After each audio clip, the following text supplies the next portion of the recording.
What's been so great about this game over the last couple of years is the development of catchers.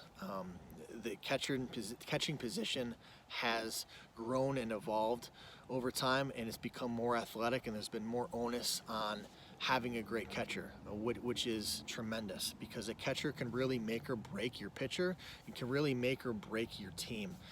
But one thing that is being neglected more is the art of receiving and the art of stealing a strike.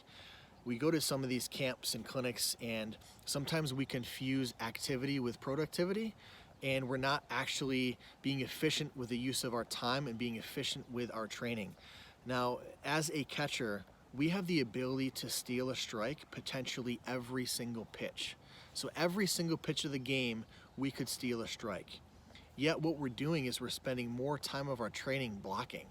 Okay, blocking is very important, but this game is very fast. So a lot of high-end elite base runners are trying to pick out the catchers that block religiously or that block every ball that's down. Once they see the trajectory of that ball that's down, they're going to start to take off, because even if you do your job as a catcher and block it great and pick it up and recover, it's still very hard to throw that runner out. So what we need to do as catchers is to become better and more confident with receiving strikes and catching the ball when needed to be. So there may be some balls that we can skip and short hop in front of us, or gain ground and catch in the dirt or before it gets to the dirt, as opposed to shifting our hips back, which causes more angles and causes us to have to block and use our chest. I'm telling you right now, as a catcher, the least amount you can use your chest, the better off you're going to be, with the exception of you've got runners on third base and you're stopping a runner from scoring, or you're stopping that runner to get to third or whatnot.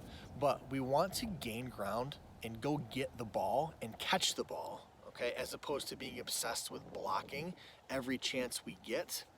And we have to be more diligent about training ourselves to be really, really good at receiving and stealing strikes. If us as a catcher can steal 4 to 5 inches, that means the pitcher can work 4 to 5 inches outside of the strike zone. Now, as a hitter, if we have to constantly be able to hit balls 4 or 5 inches out of the strike zone, it's going to be really hard to get our barrel to the ball, all right? So catchers can directly affect how a pitcher is pitching a game, and can directly affect where the pitcher has to throw the ball. Because if us as catchers cannot steal 4 to 5 inches, or even steal a couple inches, then that pitcher has to throw more strikes.